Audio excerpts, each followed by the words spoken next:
DreAllDay.com. All right, before I even get to this, I got to mention a guy that I actually forgot to mention in the power forwards list is Chris Bosh of the Miami Heat. I forgot about Bosh. Now, you can call him a center or a power forward. He's been playing center in Miami, so I guess he'll go honorable mention as a center here because he's not in my top 5, unfortunately. Sorry, Chris Bosh. So the top 5 centers, before we even get to the top 5, there's a bunch of honorable mentions we got to mention here. Al Jefferson, first of all, is honorable mention. Al went to Charlotte. He did his thing in Charlotte, I think, the first year. Last year, I don't think he did too great. And he was starting to have to share the ball a little bit more. I think he had a couple injuries last year. Any of y'all who follow Charlotte a lot, let me know what y'all saw Al Horford do last year. Al Jefferson do last year. I know the guy can get buckets. I know he can get buckets. I'm not sure how much you're going to win if Al Jefferson's the best player on your team. I think we've kind of seen that over the course of his career. I think we just got to call it what it is. But he does make honorable mention. Another guy who makes honorable mention, we're going to mention him briefly, is Hassan Whiteside in Miami. He had some flashes of greatness last year. Can he do that for an entire season? I have no idea. I don't know about Hassan Whiteside. The jury is still out on that guy. I hope he does great because he plays for the team that plays in the city that I live in. So I hope that he does great, but who knows what you're going to get out of that guy for an 82-game season. Another guy that we're going to mention as an honorable mention is Brook Lopez of the Brooklyn Nets. Now, I like Brook Lopez's scoring ability. The guy can score, but Brook Lopez, I got the same challenge with Brook that I got with Blake Griffin. How can you be 7 feet, you play the entire game around the basket, and he averaged 8.3 rebounds last game, and that was a step up. Like, he got better to average 8.3 rebounds a game, which is crazy. Like, dude, you 7'1". How are you averaging 8 rebounds a game? You don't shoot jumpers. Well, he actually does shoot jumpers. But, I mean, you standing around the rim the entire game. How do you only average 8 rebounds? Now, I know it is with Blake is because he just doesn't go after rebounds. He could get them if he wanted to. Brook Lopez is just he's just kind of slow to react to go after a rebound. He doesn't jump quickly, and I don't know how high he jumps at 7 feet tall, but he's not a quick jumper. And I think he just doesn't have a motor to want to go after rebounds. He wants to go after points. He don't go after rebounds. He got to grab some damn rebounds. And I think the coach of the Nets, is Lionel Hollins still coaching in Brooklyn? Can somebody let me know if you know if Lionel Hollins is still the coach? I read last year that Hollins was challenging Brook, like, yo, grab some damn rebounds.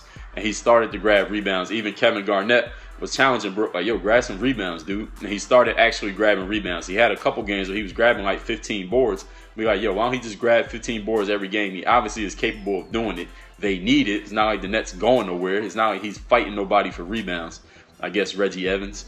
But Brook Lopez got to grab some damn rebounds. So another guy that is honorable mention is going to be Andre Drummond of the Detroit Pistons. Drummond doesn't have much of an offensive game. The guy can catch alley-oops and dunk it. He can block shots and he can grab rebounds. His offensive game is going to have to come around. They need it in Detroit. Who else is honorable mention that I'm going to mention here? The Stifle Tower, Rudy Gobert, the Utah Jazz. Last year I played fantasy basketball. I don't even think I'm going to play this year. I got too much going on. But Rudy Gobert I had on my team for a little while. He was actually putting up some good stats, blocking shots, getting some points. His offensive game, again, his team needs him to actually have some good offensive skills. You watching this video, please hit those hearts, swipe to the right, share it with your friends, let them know we're talking the top 5 centers in the league this year. Antoine T298, what's going on? Just joined. So let's get into our top 5. Let me make sure I got this list right. Here's number 5, here's number 4, here's number 3, here's number 2. Oh yeah, one more guy I got to mention. An honorable mention is going to be at the Nikola Vucevic of the Orlando Magic. And I had Vucevic, Nikola, in my fantasy team again last year sometime too. I think I picked him up early and I kept him all season because he was getting you like 20, 25 points some games. Average 11.5. Not 11.5, that's a projection. He averaged over 10 rebounds. He gets you a couple blocks. We don't know if he's a guy who puts up good stats on a bad team, what he would do on an actual good team, but it don't really matter because he's on the Orlando Magic. They're an average to below average team right now. He's an honorable mention. Could have been top 5. He could move into the top 5 as the season goes on, but I'm going to mention him as an honorable mention. Let me make sure I got my list here. This number 1. He is number 2. Number 3 is him. Number 4 is him. All right, we got it. So the top 5. Number 5 center in the league is Mr. Al Horford of the Atlanta Hawks. Now, I haven't really been a huge Al Horford fan, same way I wasn't a big Paul Millsap fan, but you put those two guys on the same team together, they proved to be actually a really good combination. And Al Horford is kind of like an undersized center. I don't even think Al Horford is 7 feet tall. he could play power forward if you actually put a center on his team, because Al Horford can shoot. He's one of the best mid-range shooters in the league if you look at the stats. He can put the ball on the floor, but he can also post guys up. He can pass. And he's a good team guy. He's a good character guy to have on your team. So I like Al Horford. He's a number 5 center in the league this year. I think he could be an all-star, especially coming out of the Eastern Conference if he's healthy all season. The next guy, number 4 center in the league, and it pains me to put this guy at the number 4 spot. I don't know what's happened to this dude. Well, I know what happened to him, but we're going to talk about that. That's Mr. Dwight Howard of the Houston Rockets. Just 2 years ago, wait, what year was it he got traded to the Lakers? So that was he just played one whole season in Houston. The year before he was in the Lakers, so the year before that. His last year in Orlando, Dwight Howard was like one of the best players in the whole league. Do y'all remember the year that Orlando went to the finals? What year was that? That was 2010, so that was a while ago. It was 5 years ago. But that year, Dwight Howard was like one of the top 3 players in the whole NBA. The year LeBron first got to Miami, he could have been MVP of the league, Dwight Howard, that year. Dwight Howard that was 2011. Dwight Howard was the man that year. I mean, this dude was averaging about 24 points a game, blocking everything, grabbing every rebound. Nobody could really guard him. He had that much offensive skill, but he was still getting you 23, 24 points a game without that much offensive skill, really, despite the summer he spent with Hakeem Olajuwon and all that. He's just not that fluid as far as his footwork, his offensive skills, but he could do it just because of the athleticism, his overall talent, the skill level. What's happened to Dwight Howard since then? He had the back injury.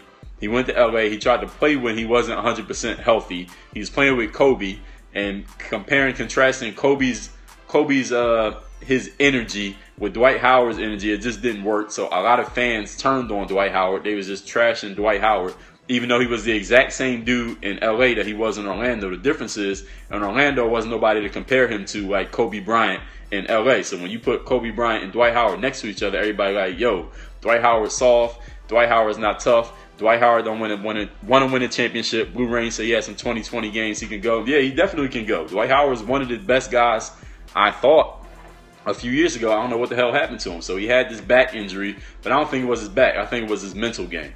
He was playing with Mike D'Antoni and Mike Brown, whoever was the coach that year that he was in LA. That wasn't working out. Or did Mike Brown get fired and then D'Antoni came in? I think that's what happened. But anyway, just putting him next to Kobe, and Kobe's just meant the mental assault of having to play with Kobe Bryant every day. It seemed to take a toll on Dwight Howard mentally, more than it even was physically. Then by the end of the year, Kobe was hurt, Dwight was playing, and they got swept in the first round of the playoffs. I think it was by the Spurs that year. Dwight Howard was getting booed out the gym. Then they had the off season. Kobe, reportedly, I wasn't in the office, I wasn't in the room. He comes to the meeting. And he is playing. He comes to the meeting, and Kobe's like, let me show you how to win a ring. And Kobe's basically talking down on Dwight, reportedly, allegedly. And Dwight decided to leave $20 million on the table, go play in Houston. Cool, whatever. Now, ever since he came to Houston, still, I haven't seen that old Dwight Howard. That year that they got beat by the Portland Trailblazers and LaMarcus Aldridge had like 40 on them 2 games in a row. I'm like, yo, what is going on? Where is Dwight Howard at? I know LaMarcus was kind of like a power forward, but yo, like, if that dude's averaging 40, you got to step in and take the spot. It's like if the Lakers is playing and the point guard on the other team is getting 40, Kobe's like, yo, I'm guarding the point guard. Or the small forward's getting 40, Kobe's going to guard the small forward. It's just how you got to do it. LeBron's going to take on the power forward or the 2 guard. If you the man, you got to kind of step up. You can't let somebody just drop 40 on you twice in a row in a playoff game at that. And then Portland put them out. So I don't know what happened to Dwight Howard. I don't think he has it mentally right now like he had it 3 or 4 years ago. He had it 3 or 4 years ago. He don't have it no more. Hopefully he gets it back. If it's possible, who knows? All right, so what number am I at? Number 3. Number 3 center in the NBA this year is going to be Mr. DeAndre Jordan of the LA Clippers. Now, that's a tough one between DeAndre, and Dwight Howard. The reason I'm giving it to DeAndre Jordan is, number 1, I know DeAndre Jordan is at least healthy. Number 2, I know what I'm going to get out of DeAndre Jordan every single night. I don't know what I'm getting out of Dwight Howard. I don't know when Dwight Howard's going to miss a game because his knee hurt or his back hurt or something else just went wrong, or Dwight Howard's just not really going to play. He's going to play like he don't really feel like playing. Sometimes I watch Dwight Howard, I'm like, he look like he don't really feel like playing basketball today. DeAndre Jordan, I pretty much know what you're going to get out of him. You're going to get 15, 16 rebounds. He's going to grab everything under the sun. He's going to try to block everything. then he's going to finish those alley-oops. You're not going to ask him to do anything else. He's not going to try to do anything else. You know exactly what you're going to get out of that guy. And that's something that you got to be able to count on in business and relationships and basketball. At least you know what you're going to get out of one of your players. And DeAndre Jordan, I know what I'm going to get out of him more than I know what I'm going to get out of Dwight Howard on a day-to-day basis. For that reason, DeAndre is the number 3 center in the NBA this year. And he could win Defensive Player of the Year this year. He should have been an All-Star last year. I don't remember who they put on the team over him, but he should have been an All-Star. I think he'll be All-Star this year. I don't think Dwight's going to be All-Star unless he gets healthy. So DJ is number 3 center in the league this year. Now, coming down to the number 2 and number 1 centers in the league, Jock said he's complacent. Yeah, that's exactly the thing with Dwight. I don't know what it is with his mental game. Now, the number 2 and number 1 centers in the league.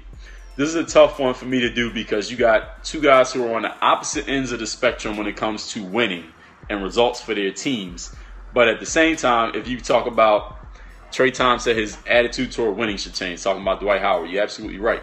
At the same time, with these top 2 guys, as far as skill level goes, there's one guy who I have to say is clearly better than the other guy, but the other guy has had more team success. And he's also had some individual accolades as well.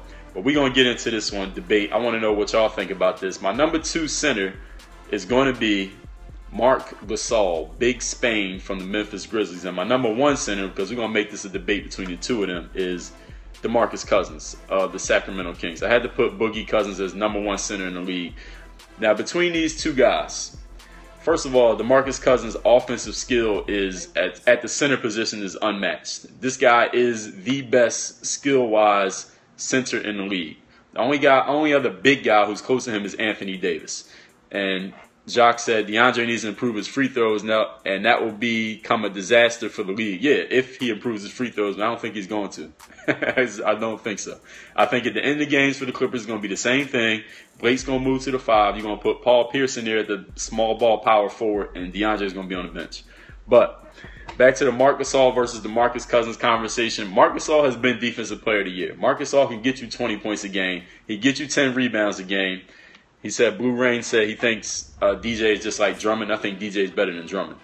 He's on a better team also, so that probably plays a factor. Now, Marc Gasol gets you 20 points a game. He gets you 10 rebounds a game. DeMarcus Cousins will get you 25, 30 points a game. He'll get you 12 rebounds a game. DeMarcus Cousins can get you 3 to 4 assists. He's going to block a couple shots, and he's going to get you 1 to 2 steals a game, which is for a center. That means you're talking about somebody who got some real talent.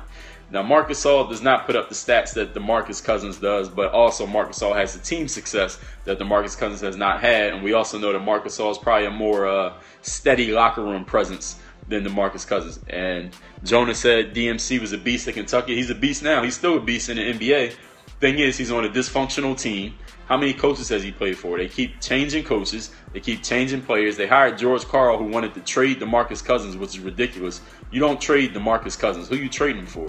There's nobody in the league you could trade him for except Anthony Davis, KD, or LeBron James. You can't trade DeMarcus Cousins. He's, as far as talent goes, he's one of the top 5 in the league. You got LeBron James, you got KD, you got Anthony Davis, and you got him. And then you got whoever else you want to put at this spot. But DeMarcus Cousins is top 5 in the league when it comes to talent. So unless you traded him for somebody else in the top 5, which none of their teams would trade, you don't trade DeMarcus Cousins. So what George Karl came in there trying to do, I have no idea. He's still the coach, so I don't know how that's supposed to work out. DeMarcus Cousins and George Karl wasn't getting along, at least through the media. They brought in, the ownership doesn't know what they're doing. They brought in Rajon Rondo to play point guard, which I think will help DeMarcus Cousins, because one thing you know about Rondo is not trying to shoot the ball. And if you're a person who likes to score, one type of player you like is a guy who's not trying to score. So Rajon Rondo being on the team, anybody who likes to get the ball and shoot it, you're going to be happy. So Rondo is going to get the ball to DMC. They both went to Kentucky, not at the same time. Somebody said Joakim Noah should be mentioned. I forgot about Joakim Noah. He should have been honorable mentioned. So I forgot about Joe Noah. He had a down year last year. He was playing hurt, but I think he'll be back this year. But he's not in the top 5. Marc Gasol has had, again, the team success. He got Zach Randolph, another all-star next to him. He got another near all-star in, who's the point guard there? Mike Conley Jr., playing with him in Memphis. Somebody asked, is Enes Kanter going to be an honorable mention? No. Enes Kanter is not an honorable mention. I'm sorry. Sorry, Enes Kanter, to the OKC fans. He is not honorable mention. So, as far as this year, I don't know what the Kings are going to do winning-wise. I don't know. Who did the Kings pick up this year? Can anybody let me know who the Kings added to their roster? I know they added up. Wait, is Monte Ellis in Sacramento or is he in Indiana? No, I think he's in Indiana. But who did the Sacramento Kings pick up besides Rondo? I know Rudy Gay's still on the team. I know they got DMC. I know George Karl. They got Seth Curry. Shit, Seth Curry might be the starting point guard. So they got Seth Curry. Actually, they got Rondo. So maybe Seth Curry will come off the bench or play the two. They got Rondo, Seth Curry, Rudy Gay still on the team. George Karl is still the coach, which I think is a mistake. Shaq is part of the ownership. Is that going to matter at all? Maybe, maybe not. I got to go with DeMarcus Cousins, though, number one. I got to put DeMarcus Cousins over Marc Gasol just because if I was picking a team, they said Marc Gasol is a better leader. I think you're probably right about that. I think Marc Gasol is a better leader, but if we playing pickup basketball and Marc Gasol and DeMarcus Cousins is standing there, I'm picking DeMarcus Cousins. Because when it comes down to game point, we need 2 more buckets to win the game. I'm coming down throwing the ball to DeMarcus Cousins 2 times in a row. He's going to score both times if we need it. I know he's going to score. Now, Marc Gasol, I don't know if he's going to be able to score. Not to say that that's the whole game. There are other intangibles in the game, like leadership, like being a good locker room guy over the course of an 82-game season, like defense too. Grayson says Boogie is just bigger than Marc Gasol. I don't even know what sizes those two guys are. I know they both play center, but I got to go with DeMarcus Cousins. He is one of the top 5 talents in the league. He can score on anybody. He's going to get you 10 to 12 rebounds a game. He can block shots. He can pretty much do it all. If you put him on a team with some guys who actually know what they're doing, I think Boogie Cousins be the man. Let's just say you traded. This is something I'm going to borrow a tactic from Bill Simmons, one of my favorite sports writers, actually my favorite sports writer. Bill Simmons says if you just trade those 2 guys, if you put Marc Gasol on the Kings and you put Boogie Cousins on the Grizzlies, which team is going to improve more or get worse?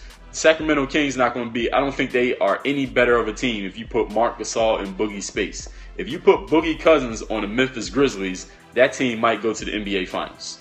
Now, if y'all think I'm right or wrong about that, you let me know. I think if Boogie Cousins playing center next to Zach Randolph, Mike Conley at the point guard, you got Courtney Lee, you got Vince Carter, you got the stability of the organization and the coaching staff. Who's the coach there again? What's that guy's name? The coach of the Memphis Grizzlies? I forget that guy's name. But you put DMC on that Memphis team, that's an NBA Finals team. They beaten the Clippers. They could beat the Spurs. They could beat the Warriors. Because who on the Warriors? Ain't nobody on the Warriors can stick DeMarcus Cousins. You're not putting Draymond Green on DeMarcus Cousins. I say they could go to the finals. You put Marc Gasol on the Sacramento Kings, I say they're not making the playoffs. That's my opinion, but I want to know what y'all think. I think there's a little bit of a lag here between what I'm saying and the actual comments, so I'm going to give a second. Yeah, Yogurt. Dave Jager, however you say his name. But they got the stability. Sacramento Kings have no stability. The owner keeps changing front office guys. He keeps changing coaches. They keep doing all types of stuff. Somebody said they got Marco Bellinelli. I don't think Marco Bellinelli is going to make the difference between the playoffs and not making the playoffs. Just my opinion. But again, Marco Bellinelli, I mean, that's who you added in the offseason. Are you going to the playoffs because you added Marco Bellinelli to the team? I don't think so. So here's my top 5 centers again. Go over the list again. Number 5 is Al Horford. Number 4, Dwight Howard. Number 3, DeAndre Jordan. Number 2, Big Spain, Marc Gasol. And number 1, DMC, DeMarcus Cousins. Now, if you missed all or part of this video, this is going to go on my YouTube channel, youtube.com/DreUPT. If you can't remember that, just go to YouTube and Google my name. Just go to Google and Google my name. Go to YouTube and search my name. You'll see my channel up there. I did this top 5 last year, so if y'all want to be part of the discussion, the text out discussion, it will be on YouTube because people go crazy going over these NBA player debates. Everybody likes these debates. So y'all will see this video on YouTube in a couple weeks before the season starts. Thanks everybody for being a part of this. I'm done doing Periscope, at least for the morning. Oh yeah, of course, and DreAllDay.com. You already know that. If you follow me, you already know DreAllDay.com. I might come back later on today with some Periscope biz, but right now I'm about to eat breakfast. I ain't even eat breakfast yet. I had an apple this morning, and I've been drinking this water. But I'm about to eat food because it's ready. And we might be back later on. So let your people know about this. WOYG, of course, WOYFG. Work on your fucking game. DreAllDay.com. We'll be back later. Thanks for checking out this video. Make sure you follow all my top content up here. Follow me on all your favorite social networks right over here. And make sure you are subscribed to catch all the new content I put on this channel every single day. Work on your game.